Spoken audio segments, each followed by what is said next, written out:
스마트폰 하나면 안 되는 게 없는 세상이라고 표현해도 될 것 같습니다. 식당 전화번호를 몰라도 앱으로 간편하게 음식을 배달시킬 수도 있고, 또 최근에는 병원도 앱으로 미리 예약해가 진료를 받을 수 있게 됐습니다.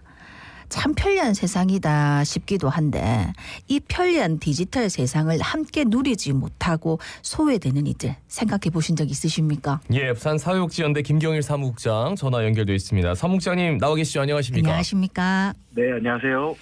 민간 기업이 만든 병원 예약 앱 가입자가 7년 새 1,000만 명을 넘어섰다고 들었습니다. 그러니까 앱을 통해서 예약한 뒤에 나중에 가는 거죠. 근데 문제는 이제 앱을 사용하기 어려운 장노년층 어르신들이 불편을 겪고 있다. 어떤 상황입니까? 네, 실제로 질환이 생겼을 때, 질병이 생겼을 때 보통 병원을 가지 않습니까? 예. 병원을 갈 때 이제 병원에서 의료기관에서 일정 부분 현장 진료를 계속 이제 받고 예약을 받아야 되는데 현장에 찾아갔을 때 앱으로 이미 예약이 다 차 있어서 진료를 받을 수가 없다라고 하는 현상들이 늘어나고 있고요. 그와 관련된 민원들이 전국적으로도 많이 제기되고 있는 것으로 확인됐습니다. 지난 10월 국정감사 때도 이런 민원이 제기되고 있다라는 의견이 나온 바 있고요. 네. 지난달 1일 보건복지부에서는 이런 민원 관련된 전국 지자체 조사를 진행했고 이 관련된 현황의 토대에 따라서 보건복지부 입장을 내은 것에 따라 확인해 보면 의료법에 의료인이나 의료기관이 특정한 사유 없이 진료를 받지 않게 될 경우 진료 거부에 해당한다. 이런 의견을 낸 바가 있습니다. 해서 앱으로만 진료를 받게 되거나 앱에 대한 비중이 많이 높아서 현장 진료를 하지 못하게 되는 경우 진료 거부의 소지가 있다라는 게 이제 현재 보건복지부의 입장이고요. 당연히 장년노층 어르신들뿐만 아니라 장애인이라든지 이런 어플리케이션의 접근성이 떨어지는 분들이 실제로 진료 거부를 당하시거나 치료받을 수 있는 권리를 좀 보장받지 못하시는 이런 사례가 많아지고 있는 것으로 확인되고 있습니다. 예, 저도 사실 이 앱의 존재를 좀 몰랐거든요. 근데 이게 또 유료 앱이다 하는 것도 또 문제가 된다 하던데, 근데 이제 문제는 이 앱을 통해서만 예약을 받는 병원이 늘고 있다는 건데 서비스 이용하지 않는 사람한테는 그러면 말씀하셨듯이 진료 기회조차 주지 않는 거 아닙니까? 네, 맞습니다. 그래서 이게 다른 어떤 소비재는 다르게 해석할 수 있습니다만 의료와 관련된 부분, 교육이라든지 우리 사회의 필수적인 영역이 이렇게 정보가 제한될 경우에 사실은 치료받을 권리가 침해되는 소지가 발생하게 됩니다. 우리 헌법이라든지 다양한 법률에 따라서 보면 국민의 건강과 보건에 관한 책임은 국가에 있는데요. 이제 의료기관이 그러니까 특정 시민에게만 치료받을 권리를 보장하고 정보 접근성이 취약한 분들에게는 진료받을 권리를 제공하지 못하게 되면 이건 인권 침해 소지도 있다고 보여지고요. 이야기했던 진료 거부의 소지도 충분히 있다. 그래서 이런 부분에서 아마 보건복지부에서 추가적으로 처벌 조항이라든지 이런 부분에서의 조치가 있지 않을까 이렇게 좀 보여집니다. 그러니까요. 기다리는 사람도 많지 않은 것 같은데 몇 시간 후에 오세요 이러면 왜요? 그러면 이제 앱으로 예약한 분들이 많아서. 근데 이제 계속 이런 문제가 좀 심해질 것 같은데 어떻게 개선돼야 한다고 보세요? 우선은 이제 앞서 말씀드렸던 바와 같이 이제 현재 있는 법에 따라서 유권 해석을 보건복지부가 좀 적극적으로 할 필요가 있다고 생각하고요. 예. 현재로서는 진료 거부에 해당할 수 있다. 이런 우려가 있다라는 조치에 행정 조치가 있었던 것으로 알고 있습니다. 그런데 이제 이후에 이게 누적될 경우에 이제 처벌할 수 있다라는 입장까지 현재 보건복지부가 밝힌 바로는 알고 있는데요. 근데 지금 현재 확인된 통계로는 소아과에 대한 예약 비중이 높은 것으로 알고 있습니다. 그래서 지금 소아과 같은 경우는 조금 다르게 볼 수 있는 게 소아 진료에 대한 소아 응급에 대한 부분에 치료할 수 있는 병원이 많이 부족하다라는 것이 결국에는 예약 비중이 높아지는 것으로 나타나는데 이런 부분에서는 충분히 필수 의료 서비스를 제공할 수 있는 의료기관에 대한 기능 조정, 역할 조정 이런 것들이 좀 정책적으로 가미돼야 된다고 보여지고요. 그 외에 이제 일반 우리가 많이 이용하고 있는 급성기 병원이라든지 종합병원의 예약 시스템 같은 경우는 이미 병원이 예약 시스템을 가지고 있습니다. 이제 이런 부분들이 좀 교차되거나 중복되거나 하는 지점에서의 정책적 개입 방안을 좀 새로 마련돼야 되지 않을까 이런 생각이 좀 듭니다. 네, 말씀하신 대로 아파서 병원 갔는데 예약 안 해서 진료 안 됩니다. 이런 일은 없어야 될 것 같습니다. 근데 병원뿐만이 아니라 택시도 마찬가지인 게 한 택시 기사님이 이제 사람 많은 곳에서는 일부러 택시 앱을 사용하지 않는다 이렇게 얘기를 했는데 이유는 한 할머니가 택시를 못 잡아서 대로에서 울고 계신 거를 본으로 모바일로 예약 못하는 분들을 위해서 택시 앱 사용 안 한다 이렇게 말씀을 하셨다는데 이게 특정 지역만의 얘기는 아니지 않습니까? 네네, 맞습니다. 지금 이제 사실은 기술이 많이 발전되고 편리를 위해서 이제 어플리케이션이 많이 도움이 되는 것도 사실입니다만 이런 부분들이 삶의 불편함으로 이어지는 경우가 발생하게 되는데요. 네. 지금 말씀해 주셨던 것처럼 택시 앱이 아마 제일 대표적인 이야기인 것 같습니다. 이제 그리고 이제 코로나19 때를 되돌아보면 이제 코로나19 때도 예방 접종을 이제 접수 예약한다거나 그다음에 방역 정보와 관련된 부분들을 어플로 또 정리하게 되는 경우들이 있었는데요. 예. 그런 부분들의 취약성이 당연히 발견되고 있는 게 이제 이 어플리케이션을 통한 여러 가지 접근성 이런 부분에 문제가 생기는 게 있습니다. 부산뿐만 아니라 전국적으로 나타나고 있는 부분이고요. 사실은 이제 이런 부분에 개입하지 못했던 그동안의 상황이 아무래도 이제 자유시장 경제 안에서 뭐 하나의 아이디어로 여겨질 수도 있고 누군가의 수익 수단으로 보여지기도 하기 때문에 개입하지 못했었는데요. 이후에는 좀 이런 어떤 이 택시도 사실 어떻게 보면 이동권 중에 하나지 않습니까? 예. 이런 측면을 좀 권리 측면에서 어떤 시장에서 자유로운 아이디어를 개발하고 어플을 개발할 수 있지만 다른 시민의 권리를 침해할 수 있는 소지가 있느냐라는 것들에 대한 좀 판단과 정책적 개입이 같이 고려돼야 되지 않나 이런 생각이 듭니다. 그래요. 이게 이제 디지털 소외, 디지털 격차 뭐 이런 얘기 정말 많이 하는데 앞서 좀 잠깐 언급을 했습니다만 대표적인 문제가 바로 이 키오스크입니다. 과기정통부 조사를 했는데 국내에 설치된 키오스크 작년 기준 40원 5천여 대 3년 새 2배 이상 증가했습니다.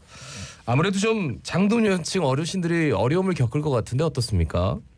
네, 실제로 뭐 이렇게 그 조사를 하지 않아도 아마 이제 정치자분들이나 다른 부산 시민분들도 들으시면 다들 아실 텐데 저 역시도 식당에서 이제 밥을 먹게 될 때 그 키오스크가 입구에 설치되어 있는 경우 어르신들이 여기는 내가 올 식당이 아닌가 보다 이런 말씀하시면서 이제 식당을 나가시는 경우를 직접 본 적이 있거든요.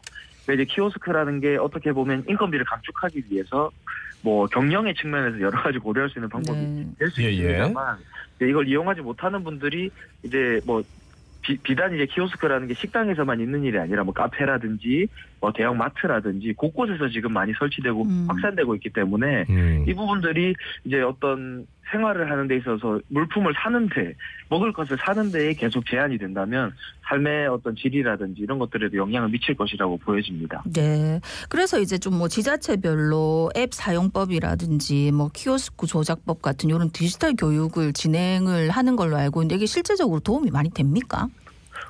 네, 교육이 사실 뭐 도움이 당연히 되죠. 도움이 당연히 되고 많은 분들도 실제로 이 뭐 복지시설이라든지 뭐 문화센터라든지 다양한 곳에서 사실은 예전에는 컴퓨터 교육을 했었던 것에서 출발해서 뭐 핸드폰의 어플리케이션 사용이라든지 여러 가지 이런 뭐 정보 접근성에 대한 교육들을 진행을 하고 있습니다. 효과가 없다라고 볼 수는 없는데요.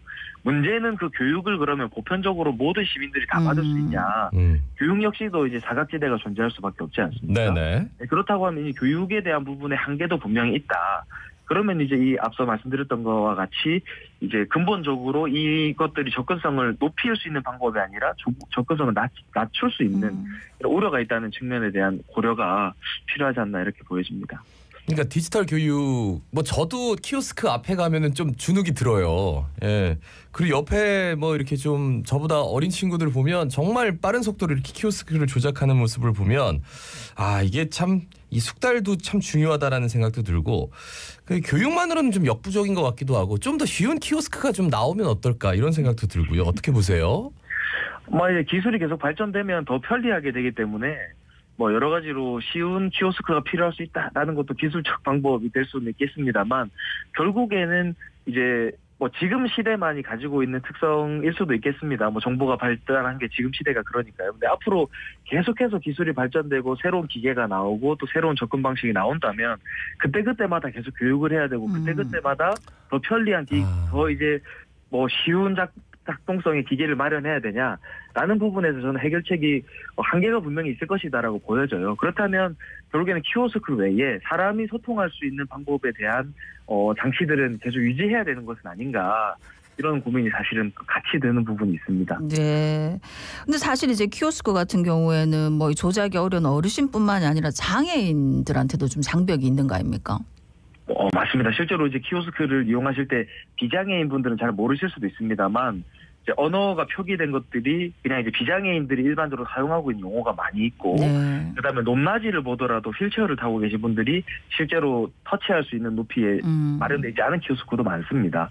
그래서 이런 키오스크가 실제로 이제 유니버셜 디자인, 뭐 베리어 프리 이런 이야기들을 하죠. 예. 다양한 약자가 접근할 수 있는 방식에서의 뭐 디자인이 되어 있지 않은 부분들의 개선은 좀 필요해 보인다고 볼 수 있습니다. 그러니까 좀 높이라도 좀 낮춰주면은 괜찮을 것 같은데 올해 1월 장애인 차별법 시행령 개정으로 공공 민간 부문 키오스크에 대한 장애인의 접근성을 보장하도록 의무화했습니다. 이게 어떤 내용입니까?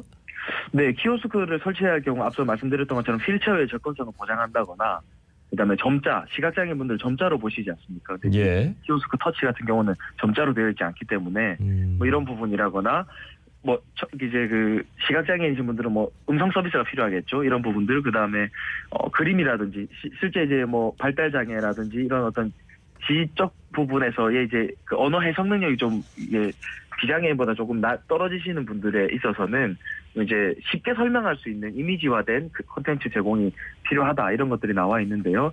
이제 이번에 장애인 차별법 시행령 개정에 이런 베리어 프리 아까 말씀드렸던 좀 장벽을 낮출 수 있는 키오스크 도입에 대한 내용들이 포함되어 있는 것으로 알고 있습니다. 네. 그러니까 이제 키오스크 앞에 딱 있는데 저도 얼마 전에 겪은 일인데 매장에 손님이 아무도 없고 저만 딱 있는데 키오스크 앞에 딱 서 있으니까 일하시는 분 네 분이 저만 딱 쳐다보고 있어가지고 너무 부담스럽더라고요.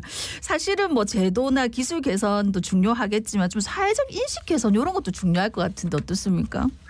맞습니다. 제일 그런 부분들이 중요한 것 같은데요. 이제 그 키오스크를 사용하는데 누구는 사용할 줄 알고 누구는 사용할 줄 모르고 내지는 앞서 말씀해 주셨지만 좀 능숙한 사람과 능숙하지 못한 사람 이제 그런 부분들이 우리 지역 사회 안에서나 공동체 안에서 약간의 좀 미숙한 사람처럼 보이게 되는 이런 것들이 자연스럽게 있는 것 같습니다. 앞서 뭐 택시 이야기를 하면서 이제 누군가는 택시 앱을 일부러 하지 않는다. 굉장히 인식이 높으신 분들은 이제 스스로 개인의 사회 참여를 통해서 이제 그런 부분들을 양보하시는 분들도 계실 반면에 또 그렇지 못한 일들도 있기 때문에 어떤 제사회화라고 표현하면 너무 거친 표현일까요?